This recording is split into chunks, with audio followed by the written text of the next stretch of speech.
Guests, colleagues and friends, thank you. I am truly honoured to be standing here as your chair-elect.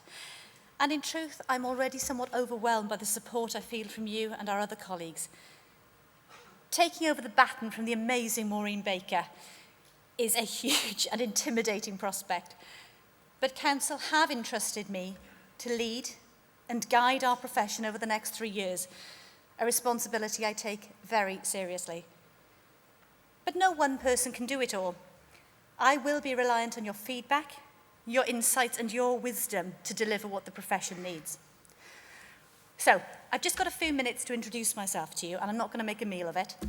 I was born and educated in South Wales, just in case the accent hasn't given it away. I trained at St George's Medical School in South London and spent a few years in obstetrics and gynecology before switching to general practice. I moved to the Midlands, became a born-again Brummie, and I undertook an innovative academic GP training programme. And in 2002, I took up a partnership in Lichfield in Staffordshire, and I've remained a partner ever since, working there half-time and working half-time as an academic in the University of Birmingham. And I've had diverse roles over the years that I won't bore you with. But currently, I head up the undergraduate GP training programme in Birmingham Medical School, where we teach 400 medical students in every single academic year.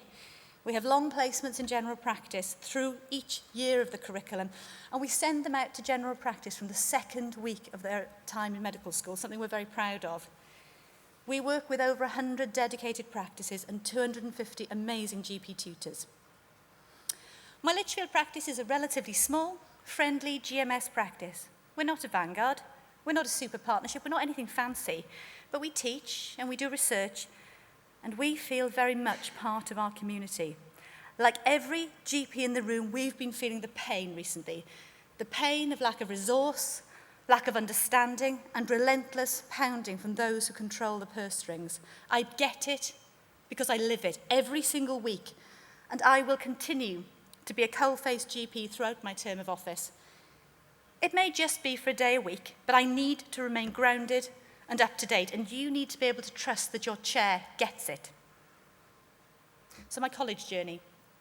I first became involved with the college in 2000 when my trainer suggested I go along to a Midland faculty board meeting as an observer.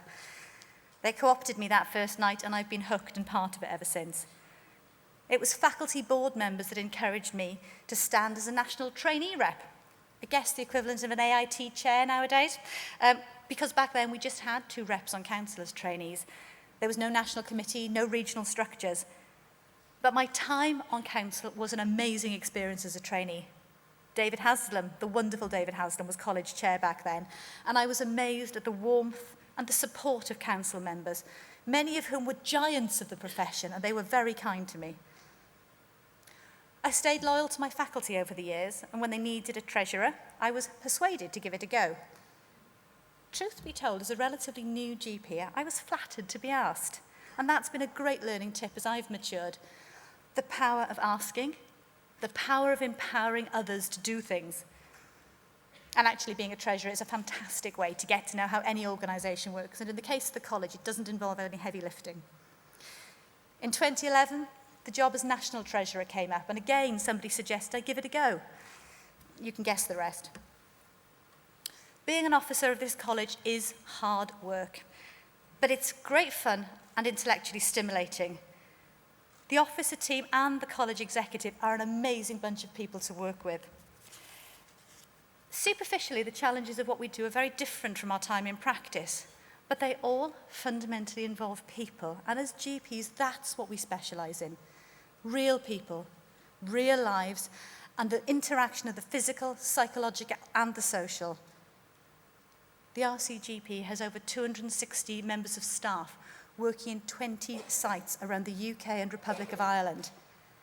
Around 1,500 GPs members at all stages of their career work with and for the college every year to make a difference. Passionate people making a difference, and being part of that energy is a really special place to be. And I want to thank all of you who are involved for your dedication, the staff and the GPs.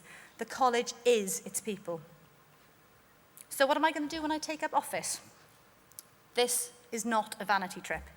There'll be no flights of fancy, no pet projects. Rather, I intend to see our Put Patients First Back General Practice campaign through to its natural conclusion, when we have concrete promises from all 4 nations that substantial additional resource is coming to general practice, when we see the tangible benefits of those promises, when the hard cash reaches the front line and it's benefiting us and our patients. When the numbers of GPs really are on the increase, when UK general practices are stable, sustainable, and operating effectively to deliver a high-quality service that GPs are proud to work in again. In England, we have the promises of the GP Forward View, and we're grateful for that, but there's a long way to go to be sure of its delivery, as we've heard during conference. In the 3 devolved nations, I plan to stand shoulder to shoulder with their chairs to help them and support them to secure similar promises from their respective healthcare systems. And while our healthcare systems in many ways seem to be diverging, the solutions are converging. More GPs, more allied healthcare professionals, and a greater share of NHS resource. I plan to work more collaboratively than ever with our colleagues in other related organisations to ensure that all elements of the GP Forward View and other government promises are delivered.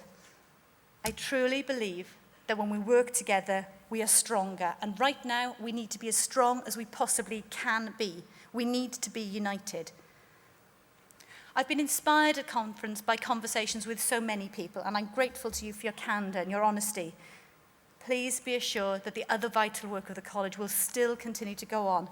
It's not just about policy. Our clinical priorities, our education, and our CPD offerings will be core to what we do as a college. But I also want to remind GPs what an amazing job we all do. We've been reminded by others already this conference, but I'm going to say it again. We are the most trusted of doctors, and doctors are the most trusted of healthcare professionals, and that is a cause for celebration. I want to help reclaim the dignity of all GPs and restore the joy to our professional lives. Remind ourselves of the satisfaction, the amazing satisfaction of a good consultation. The difference we make by being there for our patients, whether it's at the darkest times of their lives or at the positive turning points. So, I will be your chair from the 19th of November when Maureen heads off on a well-deserved rest. Please watch out for my Friday emails when I'll continue the tradition of an end-of-week message. I'll update you on what's going on politically, but I hope to encourage you also by sharing tales of bright ideas and innovation, celebrate success, and make you aware of opportunities that may be of interest, CPD, networking, and new resources. But I would like your feedback as to what you want of me. The email address will be very easy, chair@rcgp.org.uk. We can't always be cheerful. That would be trite. But we are doing the most important of jobs. We are loved by our patients. We are surrounded here by like-minded, caring professionals. And I hope that the energy and positivity that I take from this year's conference is that's something that you are feeling too.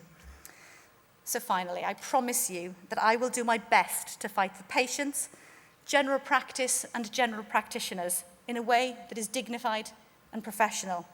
I'll gather and distill the views of our members at all stages of their career, take advice from wise colleagues and counsel.